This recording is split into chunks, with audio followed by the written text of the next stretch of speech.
ప్రభునందు మాకు అత్యంత ప్రియులైన దేవుని ప్రజలందరికీ యేసుక్రీస్తు వారి శ్రేష్టమైన నామంలో శుభాలు తెలియజేస్తున్నాను. బాగున్నారా మీరంతా? Good morning. మీరు మీ కుటుంబం క్షేమంగా ఉండాలని, క్రీస్తు ప్రభుల్లో నడుచువారుగా ఉండాలని మీకోసం ఎల్లప్పుడూ ప్రార్థన చేస్తున్నాం. భక్తి జీవితంలో మనం వెనుకకు జారిపోకుండా ముందుకే కొనసాగాలని దేవునికి ఆలోచన. అందును బట్టి లేఖన భాగాల్ని దేవుడు మనకిచ్చారు.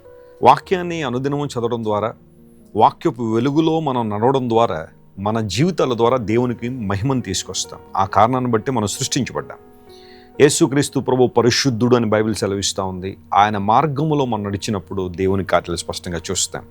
ఈరోజు వాగ్దానం కోసం కనిపెడుతున్నారు కదా, పరిశుద్ధ గ్రంథం తెరిచి యెషయా గ్రంథం 49వ అధ్యాయం 9వ వచనం చదువుదామా?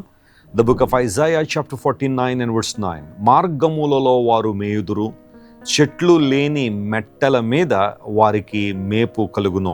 మార్గం తప్పిన తరువాత వారు మేయుదురు అని బైబిల్ చెప్పలేదు. మార్గములలో వారికి మేత ఉంది. నీ జీవితంలో అన్ని విషయాల్లో కూడా దైవిక సమృద్ధిని అనుభవించాలంటే నువ్వు మార్గంలో నడవాలి. ఇది గుర్తుపెట్టుకోవాలి.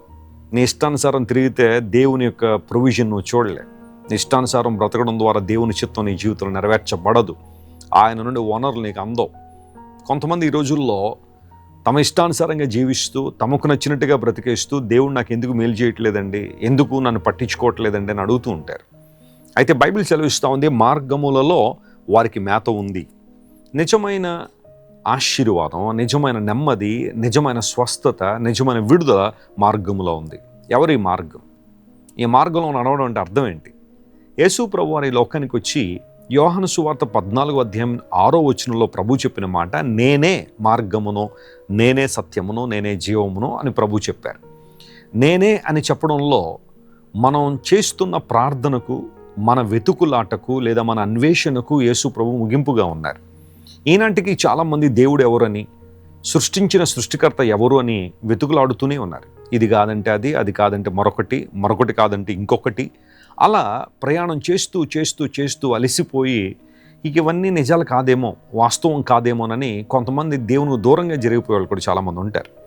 గమనించు ప్రియ దేవుని బిడ్డ, యేసు ప్రభు వారు నేనే మార్గము అని చెప్పడంలో మన అన్వేషణకు ఆయన ముగింపుగా ఉన్నారు. When you come to Christ, you come to the reality. వాస్తవికతలో వస్తున్నా ఆయన ఎలాంటి మార్గము అని కనుక మనం అడిగితే బైబిల్ ఎన్నో శ్రేష్టమైన అంశాలు తెలియచేస్తాం.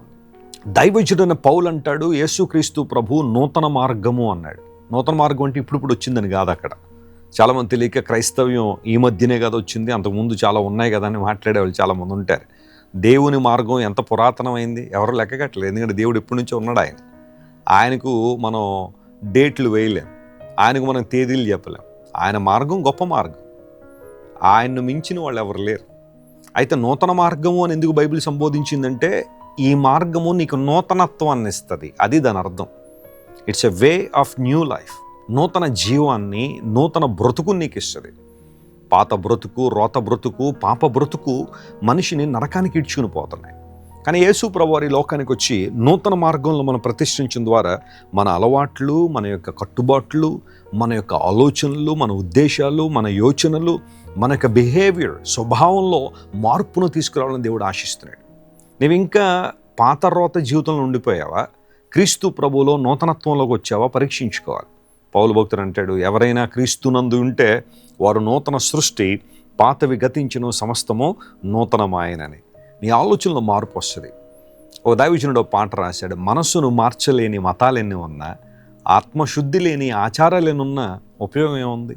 ఎన్నో మతాలు ఆచరిస్తున్నావు, ఎన్నో మతాల్లో నువ్వు సభ్యత్వాన్ని తీసుకుంటున్నావు, కానీ నీ మనసు మారలేదు. ఏంటి ఉపయోగం?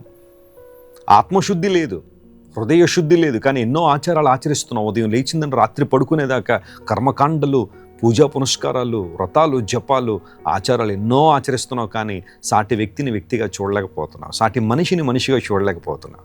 కుల గర్వం, మత గర్వం, డబ్బు ఉందనే గర్వం, అందం లేదా సొగసు ఉందనే గర్వం, చదువు ఉందనే గర్వం, పొజిషన్ బట్టి గర్వం, సాటి మనిషిని మనిషిగా చూడలేని దౌర్భాగ్యస్తులో ఉంటూ నేను ఎంతో భక్తి చేసేస్తున్నాను అనుకుంటే నువ్వు ఎవరిని మెప్పిస్తున్నావు? కేవలం మనుషుల్నే మెప్పిస్తున్నావు కదా, సమాజాన్నే మెప్పిస్తున్నావు, కానీ దేవుడిని మెప్పించట్లేదు. నిజమైన దేవుడు నీ నుండి కోరుతుంది వినయాన్ని, విధేయతను కోరుతున్నాడు ఆయన.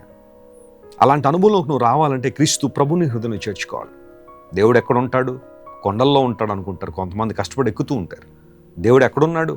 ఎక్కడో గుడుల్లో ఉన్నాడు అనుకుంటారు. దేవుడు ఎక్కడున్నాడు, గుహల్లో ఉన్నాడు అనుకుని అక్కడ కూడా వెళ్ళి ఇరుక్కుపోతున్నారు ఆ రాళ్ల సందుల్లో చాలామంది. దేవుడు ఎక్కడ ఉంటాడో తెలుసా? నీ హృదయంలో ఉంటాడు. నీ హృదయంలో ఉండాలని ఆశపడుతున్నాడు ఆయన. మనిషి తన హృదయంలో దేవుని చోటివ్వకుండా దేవుడు ఎక్కడో ఉన్నాడని చెప్పి వెతుకులాడుతూ ఆఖరికి అతి తీవ్రంగా నష్టపోతున్నాడు. Christ Jesus is the way. నీ జీవితంలో నూతనత్వాన్ని ఇచ్చే మార్గం యేసయ్య మార్గం. ఇప్పుడు ఈ మార్గంలో నడిచినప్పుడు మనకు మేత దొరుకుతుంది, అనగా వారు మేయుదురు, అనగా సమృద్ధిని అనుభవిస్తారు. అంత మాత్రం కాకుండా దేవుడు అసాధ్యాలను సుసాధ్యపరుస్తాడు అనడానికి ఓ చక్కని మాట ఈ వచనంలో మనం చూసాం. చెట్లు లేని మెట్టల మీద కూడా వారికి మేపు కలుగుతుందని బైబిల్లో రాయబడింది. అనగా ఎక్కడైతే ఇది జరగదు, ఇది అసాధ్యము, ఈ కార్యము నెరవేరదు అని అనుకుంటామో అక్కడే దేవుడు తన కార్యం జరిగిస్తాడట. ఒకవేళ నీ జీవితంలో కూడా ఈ రోజున చెట్లు లేని మెట్టల మీద నడుస్తున్న అనుభవం నీలో ఉందా? ఎటు చూసిన డ్రైనెస్, ఎటు చూసిన బ్యారన్నెస్, ఎటు చూసినా ఇక నా జీవితంలో ఏమీ లేదండి వెస్లీ గారు, అంతా అయిపోయిందండి, ఆశ లేదు, కోరికలు నెరవేర్చబడే మార్గం లేదు, నా జీవితంలో నిరాశ, వైఫల్యము, నైరాశ్యము నన్ను కమ్మేసింది, కష్టాలు కారు మబ్బుల్లా కమ్మేశాయని ఒకవేళ నువ్వు బాధపడుతుంటే దేవుడు మాట్లాడుతున్నాడు, ఆయనకు అసాధ్యమైనది ఏదైనా ఉందా? ఏమీ లేనప్పుడు శూన్యంలో నుండి కదా దేవుడు సమస్తాన్ని కలుగు చేశాడు తన మధురమైన మాట ద్వారా, తన శక్తిగల మాట ద్వారా. ఎందుకు విచారపడుతున్నావు? దేవునికి నీ జీవితాన్ని అప్పగించినప్పుడు మనుష్యులకు అసాధ్యమైనవి ఎన్నో దేవుడు తన శక్తి ద్వారా సాధ్యపరిచాడు. ఒకవేళ ఆరోగ్య సంబంధమైన ఛాలెంజెస్ ఎదుర్కొంటున్నావా? ఎక్కడికి వెళ్ళినా ఇక నాకు స్వస్థత లేదని బాధపడుతున్నావా? యెహోవా రాఫా నీ దేవుడు నేను స్వస్థపరిచేవాడు. వినమ్రతతో ప్రార్థించే, సంపూర్ణంగా ఆయన చిత్తానికి లోబడు, ప్రభు నీకు స్వస్థత అనుగ్రహిస్తాడు, విడుదలిస్తాడు ఆయన. ఆర్థికంగా కృషించిపోయి నిరాశలో ఉన్నావా? ఇక నా జీవితంలో బ్రతకడానికి ఒక అవకాశం కూడా లేదండి అని బాధపడుతున్నావా? ప్రభు వైపు చూడు. ఈరోజు నా పట్టే చేతిగా ఉన్న నీ చేతిని దేవుడు పెట్టే చేతిగా మారుస్తాడు ఆయన. ఆయనకు అసాధ్యమైనది ఇది లేదు. ఒక ఉద్యోగం కోసం ప్రార్థన చేస్తున్నావా? ఒక వ్యాపారంలో అభివృద్ధి కోసం ప్రార్థన చేస్తున్నావా? Keep praying. Your God is the God of impossibilities. అసాధ్యాలను ఖచ్చితంగా ఆయన సాధ్యపరుస్తారు. ఈ వాగ్దానాన్ని ఈరోజు క్లెయిమ్ చేయండి. చెట్లు లేని మెట్టల మీద కూడా దేవుని సన్నిధినితో ఉంటే నీ జీవితంలో ఆశీర్వాదం చూస్తావు, ఆత్మకార్యాలు నీ జీవితంలో జరుగుతాయి. ప్రార్థన చేసుకుందాం. ప్రేమగల తండ్రి, ఈరోజు మీరు మాకు ఇచ్చిన వాగ్దానాన్ని బట్టి నీకు స్తోత్రాలు. మా ప్రియులందరినీ ముట్టండి, బలపరచండి. అసాధ్యాలను సుసాధ్యపరిచే దేవుడు నాయన. మా ప్రియుల జీవితాల్లో ఏవేవైతే అసాధ్యాలుగా కనబడుతున్నాయో నీ శక్తి ద్వారా, నీ మహిమ ద్వారా, నీ ప్రకాశము ద్వారా ప్రభువా వారి జీవితాల్లో కార్యాలు నెరవేర్చమని కోరుతున్నాం. అనారోగ్యంతున్న వారికి స్వస్థతనివ్వండి, విడుదల లేని వారికి విడుదల ఇవ్వండి, ఆర్థిక సంబంధ ఇబ్బందులు ఉన్న వారిని లేవనెత్తి నీ మహిమతో నింపండి. ఈ రోజంతట్లో కావలసిన విజయము ప్రభువా, ఆనందము, సంతోషం మా ప్రియులందరికీ మీరు దయచేయమని కోరుకుంటూ యేసుక్రీస్తు వారి దివ్య సముఖంలో ఈ మా మనవులు సమర్పించి వేడుకొనిచున్నాం తండ్రి. Amen. God bless you dear friends. Have a wonderful day.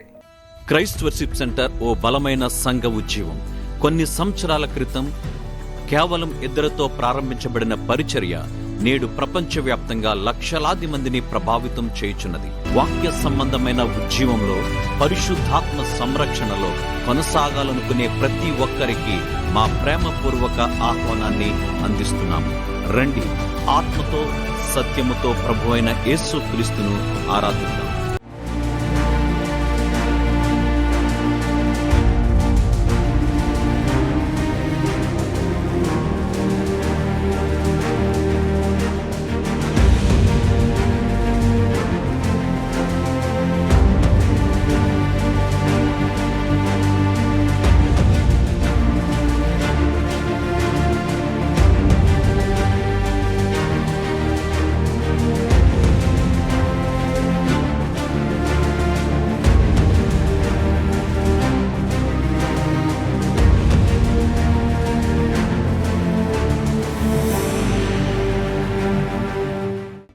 మీరు ఇంతవరకు విన్న దైవ సందేశం మరియు దేవుని సేవకులు చేసిన ప్రార్థన మీకు ఆశీర్వాదకరముగా ఉన్నదని విశ్వసించుచున్నాము. ఈ సందేశాన్ని మీ స్నేహితులకు, బంధువులకు షేర్ చేయండి. మీకు ఏదైనా ప్రార్థన అవసరత ఉన్నచో మా ఫోన్ నంబర్లకు కాల్ చేయండి. దేవుడు మిమ్మల్ని ప్రేరేపిస్తే విశ్వాసంతో సాగుచున్న ఈ పరిచర్యను ప్రోత్సహించండి. మరిన్ని వర్తమానాలు, పాటలు వినుటకు జాన్ వెస్లీ మినిస్ట్రీస్ అను మా యూట్యూబ్ ఛానల్ను సబ్స్క్రైబ్ చేసుకొనండి. ప్రభువైన యేసుక్రీస్తు కృప మీకు తోడైండును గాక.